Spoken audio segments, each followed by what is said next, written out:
આ કાર્યક્રમના પ્રાયોજક છે પાઠક સ્કૂલ્સ।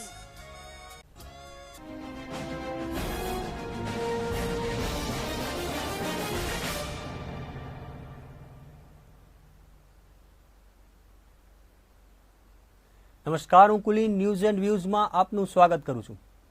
સરકાર દ્વારા બ્લેક મનીના દૂષણને ડામવા માટે નોટબંધીનો અમલ કરવામાં આવ્યો છે અને સરકાર દ્વારા કહેવામાં આવે છે કે આ પ્રજાના હિતમાં આ નિર્ણય લેવામાં આવ્યો છે, પરંતુ આ નિર્ણયથી અત્યાર સુધીમાં અનેક લોકોએ જીવ ગુમાવવાનો વારો આવ્યો છે અને દેશના અનેક રાજ્યમાં લોકો હતાશામાં પણ આવી રહ્યા છે।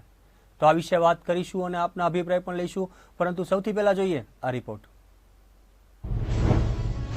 નોટબંધીના નિર્ણય લીધો જીવ। એક તરફ સરકાર દ્વારા બ્લેક મનીના દૂષણને ડામવા માટે નોટબંધીનો અમલ કરવામાં આવે છે। સરકાર દ્વારા કહેવામાં આવે છે કે આ નિર્ણય પ્રજાના હિતમાં લેવામાં આવે છે, પરંતુ આ નિર્ણયથી અત્યાર સુધીમાં અનેક લોકોએ જાન ગુમાવવાનો વારો આવે છે। લોકો આ નિર્ણયથી હતાશામાં જઈને પોતાનો જીવ દઈ રહ્યા છે। દેશના અનેક રાજ્યોમાં આવા કિસ્સાઓ પ્રકાશમાં આવ્યા છે, ત્યારે વધુ એક એવો કિસ્સો રાજકોટમાં બહાર આવ્યો છે અને આ કિસ્સાના કારણે રાજકોટ સહિત સમગ્ર સૌરાષ્ટ્રમાં ખળભળાટ મચી જવા પામ્યો છે। એક પિતાએ કર્યો આપઘાત। રાજકોટમાં દીકરીના લગ્ન હોવાથી પૈસાની સગવડ ના થતા ચિંતામાં એક પિતાએ આપઘાત કરી લીધો હોવાની ઘટના સામે આવી છે। આવતા મહિને દીકરીના લગ્ન હોવાથી પૈસાની સગવડ ના થતા પિતા ચિંતામાં સરી પડ્યા હતા। અંતે ઘરમાં જ ગળે ફાંસો ખાઈ આપઘાત કરી લીધો હતો। પરિવારજનોએ આપઘાત પાછળ નોટબંધીનું કારણ જણાવ્યું હતું। ન માત્ર રાજકોટ પણ દેશના કેટલાય રાજ્યોમાં આવા બનાવો બહાર આવ્યા છે। લોકોને આ નિર્ણયને પગલે પોતાનો જીવ દેવાનો વારો આવી રહ્યો છે। મતલબ સાફ છે, સરકારના આ આયોજનમાં ક્યાં ખામી છે એ સ્પષ્ટ છે। શા માટે સરકાર દ્વારા ચોક્કસ આયોજન બાદ આવો મહત્વપૂર્ણ નિર્ણય લેવામાં ન આવ્યો તેવું પ્રજા પૂછી રહી છે। મહત્વનું છે કે એક તરફ લોકો સરકારના નોટબંધીના નિર્ણયને આવકારી રહ્યા છે, પરંતુ બીજી તરફ હકીકત એ પણ છે કે આયોજનનો સદંતર અભાવ છે। લોકો ત્રસ્ત છે, લોકો પરેશાન છે, લોકો કતારમાં છે, લગ્ન પ્રસંગવાળા પરિવારો હેરાન પરેશાન છે, તો સંસદમાં નેતાઓ હોબાળો મચાવી રહ્યા છે। નોટબંધીના નિર્ણય બાદ રાજકારણ રમવામાં આવી રહ્યું છે, ત્યારે સામાન્ય લોકોનું કોણ સાંભળશે?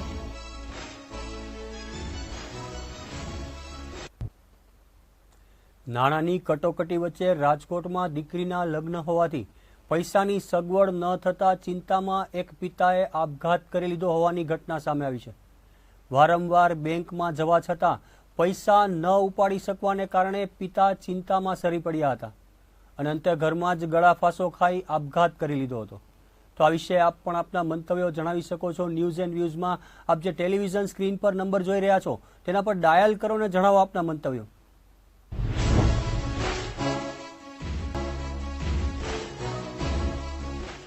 તો હાલ આ વિશે વાત કરવા માટે આપણી સાથે એક કોલર જોડાઈ ચૂક્યા છે। હલો, નમસ્કાર, વંદે માતરમ। હું રાજુલાથી ચિરાગ જોશી। નમસ્કાર, વંદે માતરમ। આપનો અભિપ્રાય જણાવશો, શું કહેશો આ વિશે? નોટબંધીને હિસાબે વિપક્ષો દ્વારા બહુ જ હોબાળો મચાવ્યો છે। જી, કરોડો રૂપિયા જેની પાસે છે, આતંકવાદીઓની સાથે જેની સાંઠગાંઠ છે, જી, પૈસા અને નાણાં સાથે જેની લેવડ દેવડ છે, એ બહુ ઝાઝો વિરોધ કરી રહ્યા છે।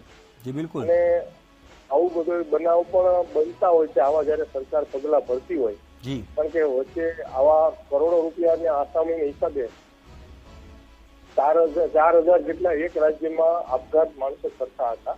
દુષ્કાળ હોય કે કોઈ આપત્તિકાળ પરિસ્થિતિ હોય ત્યારે એક રાજ્યમાં 4,000 એક વર્ષે આવા બનાવ બનતા।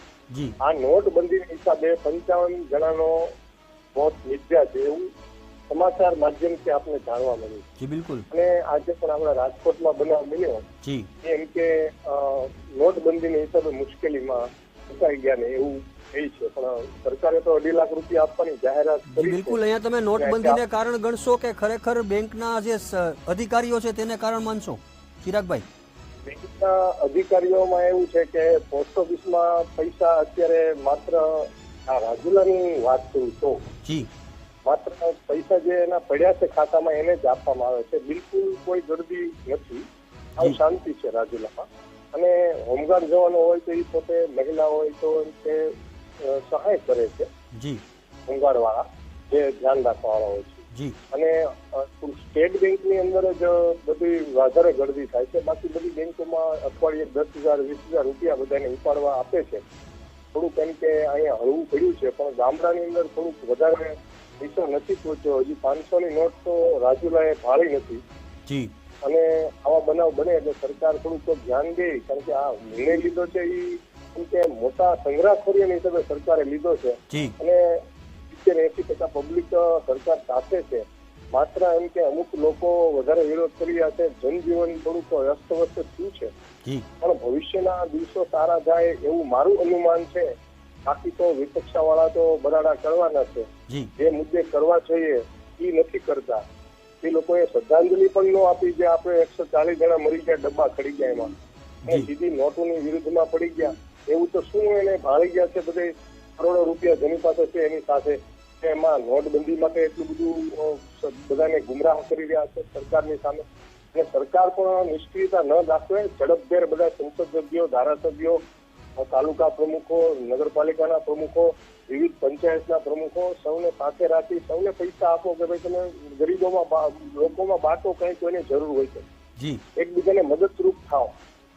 અને આજે અમારી સંસ્થાઓએ અહીંયા રાજુલામાં પણ છૂટા પૈસા ભર્યા હતા અને લોકોને છૂટા પૈસા આજ મળ્યા છે.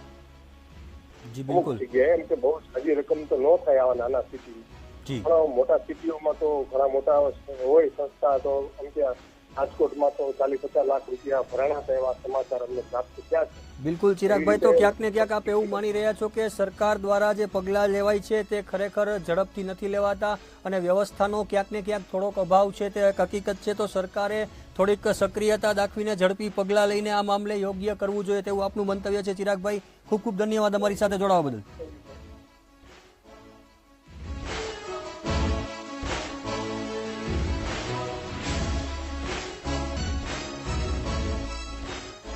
હાલ વધુ એક કોલર આપણી સાથે જોડાઈ ચૂક્યા છે. હેલો, નમસ્કાર. જી નમસ્કાર. આપનું શુભ નામ જણાવશો? આપ ક્યાંથી વાત કરી રહ્યા છો? શાંતિલાલજી ભુજ. જી શાંતિલાલ, જણાવો આપનો અભિપ્રાય આજે ઘટના બની તેના વિશે. સૌ પ્રથમ તો જે ભાઈ આપઘાત કર્યો છે રાજકોટની અંદર, એને તો સૌ પ્રથમ ખરેખર એના આત્માને શાંતિ મળે અને એના પરિવારને ખરેખર કુદરત શક્તિ આપે એવી પ્રાર્થના કરું પ્રભુ પાસે. જી બિલકુલ.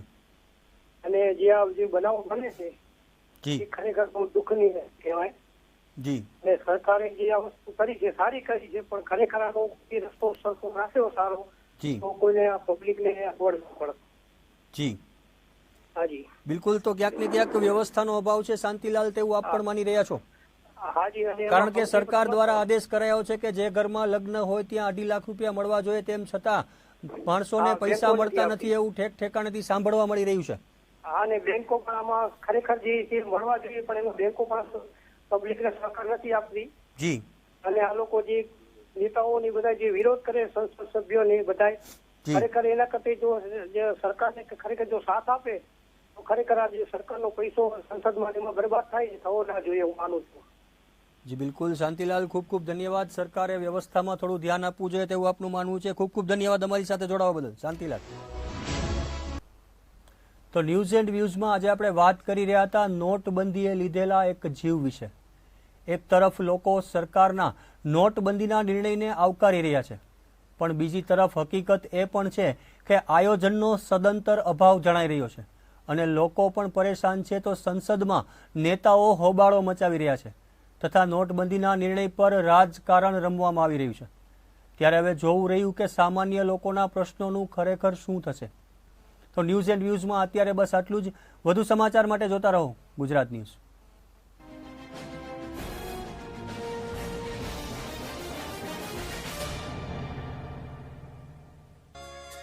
આ કાર્યક્રમના પ્રાયોજક હતા પાઠક સ્કૂલ્સ.